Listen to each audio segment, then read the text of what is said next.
Bonjour, bienvenue sur cette nouvelle formation. Donc aujourd'hui, nous allons continuer le module numéro 1 qui sera la création d'un petit robot. Alors bien entendu, si vous ne connaissez absolument pas ce logiciel, je ne peux que vous conseiller de suivre la première formation qui s'appelle module 0. Là, je vous montre de quoi je parle au niveau de la vignette, qui vous permettra d'apprendre à dessiner ces trois personnages. Là, je vous montre de quoi je parle. Ce qui va m'intéresser dans cette deuxième formation, c'est que j'avais déjà commencé en fin de compte à faire un petit personnage, une espèce de petit robot. Et je l'avais fait avec la version 1.82. Étant donné que maintenant la personne au niveau du logiciel Nomad Sculpt a fait en sorte de le faire évoluer, je me suis dit autant continuer et vous montrer une évolution, surtout par rapport aux textures. Donc en premier, quand je viens ici, je vais vous montrer l'évolution.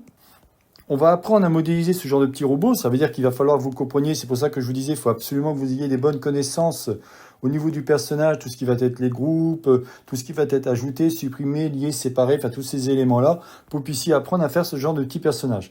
Ce qui va m'intéresser par rapport à ça au départ, c'est bien vous remontrer les bases, utiliser différents pinceaux, on va utiliser le pivot, le gizmo. Vous allez voir qu'on va utiliser pas mal de choses. Ce qui va aussi m'intéresser dans cette formation, c'est vous montrer, donc si je prends par exemple cet élément-là, les différents outils. Donc on va un petit peu utiliser l'outil argile, pinceau, mais ça sera plutôt plus de la mécanique que de la sculpture. Ça fera partie de la troisième formation où j'irai beaucoup plus loin au niveau des outils de sculpture. Là, dans cette formation, on va travailler beaucoup sur les outils, donc déplacer, glisser, lisser. On va voir assez en profondeur les outils comme masquer, masquer sélection, tout ce qui va être les outils de découpage, scinder, projeter. On verra aussi les outils qu'on appelle tube et tour, qui nous permettra de comprendre comment fonctionne tout cela. Une fois qu'on aura vu tout ça, on pourra continuer à monter en puissance. En l'occurrence, on va perfectionner ce petit robot. Vous voyez, on aura quelque chose comme ça, on va le transformer, le modifier, essayer de faire quelque chose d'encore plus cool. Bien entendu, au fur et à mesure, vous allez voir que vous aurez plein de modèles. Là, au niveau du module ressources, je vous donnerai plein de fichiers par rapport à l'extension Nomad Sculpt qui vous permettra de voir l'évolution à la fois de moi, de ce que j'ai fait dans mon coin et aussi tout ce qu'on a fait ensemble. Si je vous montre encore un autre exemple... Vous voyez, par exemple, voici un autre exemple où là, je lui ai carrément mis une espèce de petit sac à dos. On a deux personnages qui ont des poses intéressantes et on peut faire ce genre de choses. Donc, ce qui est cool, c'est qu'avec ce logiciel, on va vraiment pouvoir travailler soit le côté mécanique ou le côté sculpture.